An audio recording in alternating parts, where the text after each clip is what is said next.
Do you need to track your glucose levels in order to lose weight? Short answer, no. Now, there's a massive, massive fuss about tracking your glucose. We've seen people like the glucose goddess. We've seen people go on about Zoe, especially with people like Steve Bartlett being investors and people in that. But these are things that we could do, tracking our glucose. But actually, in order to lose weight, we know we have to be in a calorie deficit. Now, what actually is glucose? Glucose is sugar, and it helps give our body a quick form of energy. Now, when we eat foods, we have proteins, fats, and carbohydrates in there. And carbohydrates, glucose is a form of a carbohydrate. And when we ingest these foods, what happens is we have to get that glucose as energy into a storage site where it can be either used for energy or then stored as glycogen. And when we do this, we want to get it out of the blood as quickly as possible. So we eat the food and then it gets absorbed, like goes through the digestive system, and then that glucose then gets put into the blood. We need to release insulin in order to grab that glucose from the blood and then take it into a storage site or into cells to be converted into adenosine triphosphate for energy, or put into the liver for storage, or into muscles for storage, wherever we can store glucose in the body. Now, when this happens a lot, when we have too much sugar over and over again, that insulin release gets a bit tired, shall we say. And we start to develop a thing called insulin resistance and pre-diabetes, and then further down the line, diabetes. And this is over a long period of time. It's not going to be that you just have a donut and then you get diabetes with just one donut. It is over a long period of time. But it's not just food that impacts glucose levels.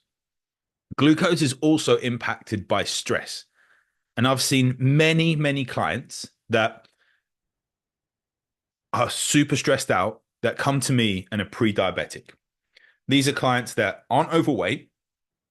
They might be higher body fat, but they're not overweight. They're potentially under muscled, shall we say. They've got low muscle. They're doing a lot of endurance exercises. I've seen a lot of marathon runners actually over the years, over the last 10 years since I started working with endurance athletes in 2014.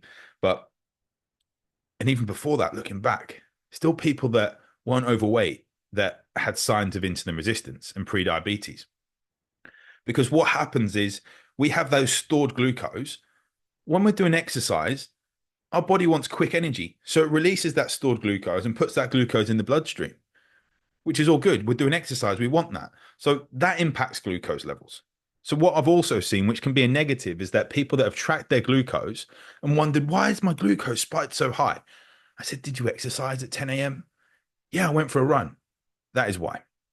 We also know that I've had times when people have tracked their glucose and they've run a business and they've done something stressful, like had to sack someone.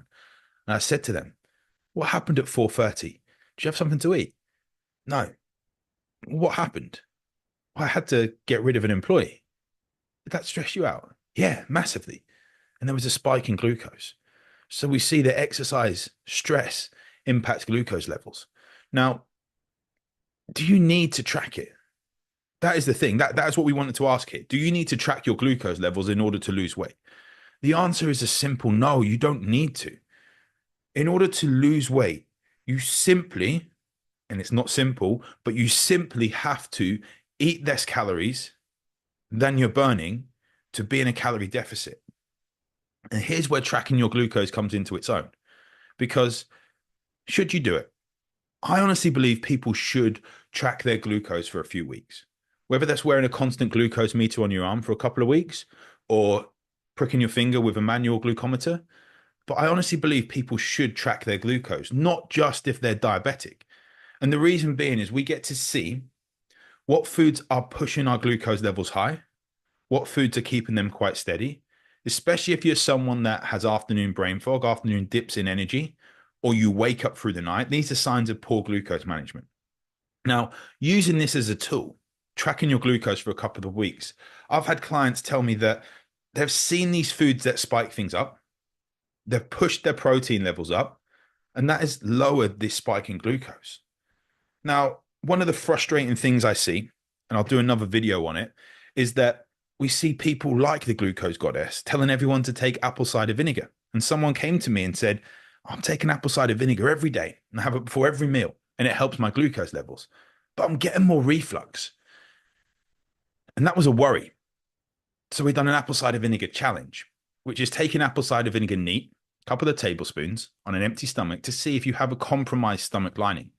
You can do other tests for this, but this is the lowest costing test that you can do. And you see if there's a burning sensation.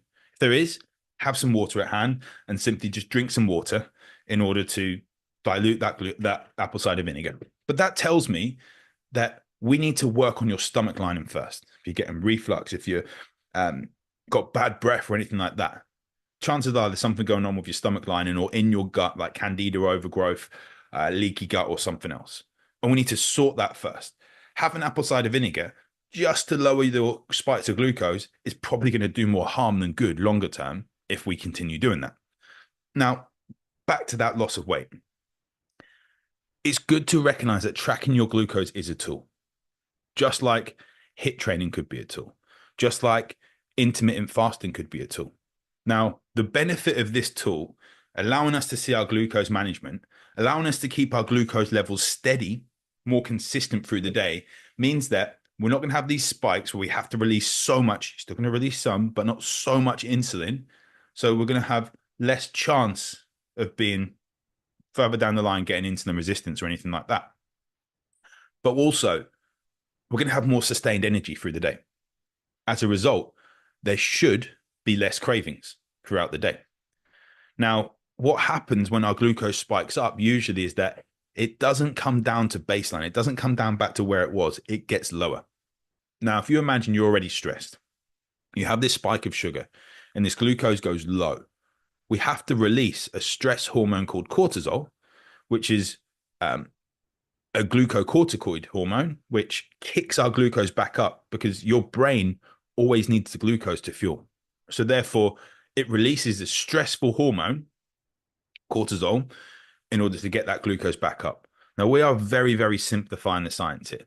I don't want to overwhelm people with science. I want to just get the basics out there to allow you to understand it and understand the benefit of glucose tracking. Do you need it? No. Should you do it?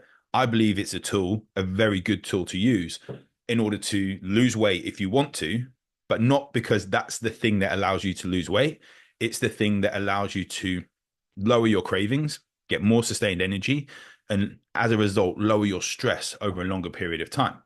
Now, as a result of that, you then get better sleep. As a result of that, your recovery goes up. As a result of that, your stress tolerance goes up.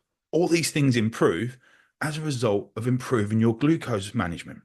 So therefore, it's a very, very good tool to use, but it's not vital you use it when it comes to losing weight. It comes down to the individual. It comes down to your personal needs, to your budget, to whether you even like pricking your finger or not. I mean, I don't like pricking my finger, but I'll do it. Whether you are okay with wearing a constant glucose meter for a couple of weeks, all these things, there's so many variables. It's simply a tool. Now, if you need help with improving your health, if you need help with finding out what's going to specifically work for you, with testing your hormones and looking at your gut health, and you want to move forward with that and get the right plan and protocol together, drop me a message.